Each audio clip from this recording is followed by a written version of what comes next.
Ever since 1947, when NASA's X-1 aircraft became the first manned vehicle to break the speed of sound, teams of engineers across the globe have worked tirelessly to design and build faster and faster aircraft. Although great strides have been made in this field, with the current airspeed record set at Mach 6.7 or 5,141 miles an hour, there is one problem that continues to hold back the utilization of such technology. We're, of course, talking about the sonic boom. So just exactly what is a sonic boom? According to NASA's website, a sonic boom is a thunder-like noise a person on the ground hears when an aircraft or other type of aerospace vehicle flies overhead faster than the speed of sound. Air reacts like fluid to supersonic objects. As those objects travel through the air, molecules are pushed aside with great force, and this forms a shockwave, much like a boat creates a wake in water. The bigger and heavier the aircraft, the more air it displaces. Put simply, any vehicle traveling faster than the speed of sound will produce this shockwave, which has the potential to cause structural damage to anything that it may pass over. This has led to supersonic flight being banned over land in most countries, unless it's necessary for matters of security, such as the deployment of the United Kingdom's Quick Reaction Alert Eurofighter Typhoon Squadron we covered in a previous video. But what if this shockwave could be greatly reduced? This would allow for both passenger and military planes to routinely make supersonic flights over heavily populated areas with no risk of damage to property or people. So, is a reduction like this even possible? Well, NASA certainly seems to believe that it is, and in today's video, we're going to take a look at just how they believe this might be accomplished. So please join us as we discover just exactly what is NASA's X-59 aircraft.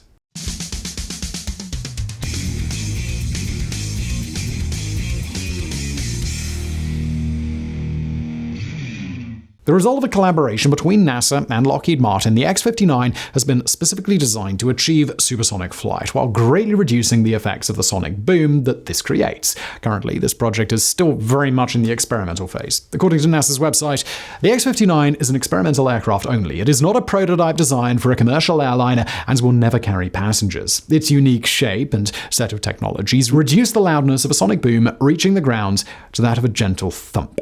So, why is this important? Well, as previously mentioned, it's not currently permitted to make supersonic flights over land unless it is necessary for matters of national security. This severely limits the effectiveness of any future plans for supersonic passenger travel and was actually one of the logistical factors that brought about the demise of Concorde in 2003. NASA hopes that should the X-59 prove effective, it will pave the way for the removal of restrictions and greatly improve both the practicality and viability of supersonic travel. But just how will the X-59 accomplish this? To begin with, the X-59 has been designed to be as slim and aerodynamic as possible. Although the aircraft is almost 100 feet, that's 30 meters long, approximately 30 feet, or about 9 meters of that length, is taken up by the nose cone alone. This design helps ensure minimum air disturbance, which in turn helps to reduce the effects of the sonic boom. In addition to this, the aircraft is equipped with swept-back wings, which also help to reduce disturbance. But the team at Lockheed Martin didn't stop there. Although the original designs included a standard-style aeroplane canopy, it quickly became apparent that this would not be possible. According to Michael Buonanno, air vehicle lead and lead engineer for the project at Lockheed Martin, to quote, "In our initial design studies, we figured out the disturbance that came from a large canopy was too large to be able to blend into the required area distribution for a low boom shape. In order to circumnavigate this problem, a pilot's canopy with large forward-facing windows has not been included. In fact, the X-59 has no front-facing windows at all. Instead, the single pilot must rely entirely on a video feed provided by 2 exterior cameras mounted on the top and bottom of the nose cone, respectively." According to a NASA spokesperson, part of the cockpit is something you might see in an office. The pilot will see the sky ahead through a 4K computer monitor, which will display complex computer-processed imagery. According to one pilot who's involved with the program, to quote, "Essentially, it is very much like a heads-up display or HUD that you would see in any traditional fighter aircraft. It actually gives us sometimes more capability than you would have with an actual window. Even the location of the engine will play a part in helping to reduce the boom. The single General Electric F414 engine, the same used in the Super Hornet fighter plane, is mounted in the top of the tail section rather than beneath it, and it is believed that this will also help reduce the shockwave created by the aircraft." Although many of the components that make up the X-59 have been custom-made, such as the nose cone assembly, wings and tail section, there are a few features that have been borrowed from other aircraft, such as the landing gear from the F-16 and the cockpit module from the T-38. The amalgamation of technologies, both old and new, just might have the potential to revolutionize air travel as we know it. Now, at this point, you might be wondering why it has taken so long for these advancements to come about.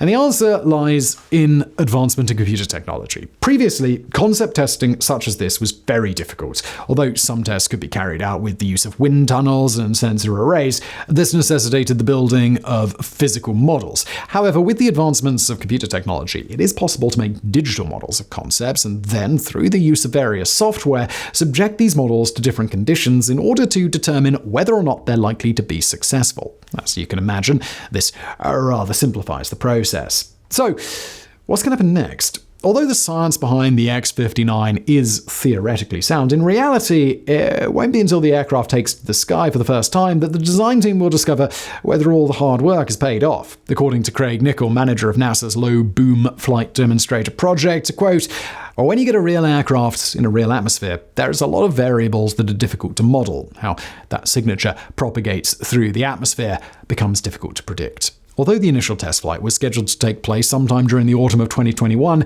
various delays in testing prevented this from happening, and there is, as yet, still no fixed date. However, progress is certainly being made. During April of this year, the jet traveled from Fort Worth in Texas, where it was undergoing stress testing and fuel system calibration, to Lockheed Martin's Skunk Works facility in Palmdale, where it will undergo final assembly in preparation for its first flight later this year. If the results of this test flight do, in fact, result in a reduced sonic boom, NASA will begin further overground testing to gauge public response.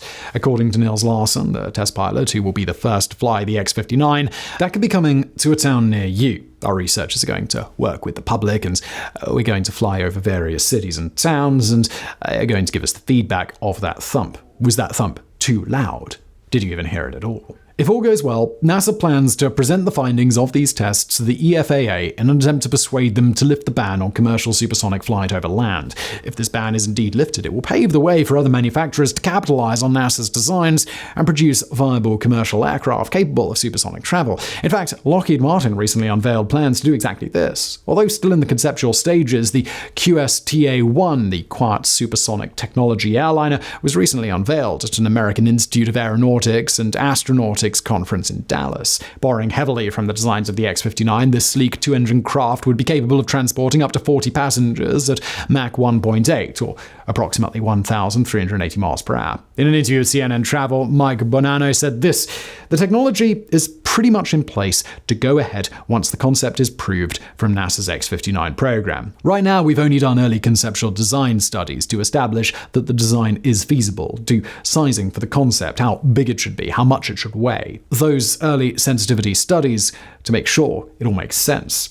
However, it's not just Lockheed Martin who have ambitious plans. The US startup company Boom Supersonic recently received a $10 million investment from Japan Airlines and is alleged to have received many pre-orders, including one from American Airlines for its envisioned 55-seat jet, which they claim will be capable of achieving a top speed of Mach 2.2, or 1,687 miles per hour. Traveling at these speeds, the company claimed the flight from San Francisco to Tokyo could be achieved in 6 hours rather than the current time of 10, and flight from New York to London could be achieved in 3.5 hours rather than the current 6.5. Although this particular aircraft will not utilize quiet boom technology, one employee told us that if NASA is successful in its research and the overground ban is lifted, then it is highly likely that our future designs will utilize this technology. We really don't believe that it's an exaggeration to say that the results of these tests have the potential to completely revolutionize the future of air travel. If there are no flight path restrictions, then not only will journeys flying over land be considerably quicker,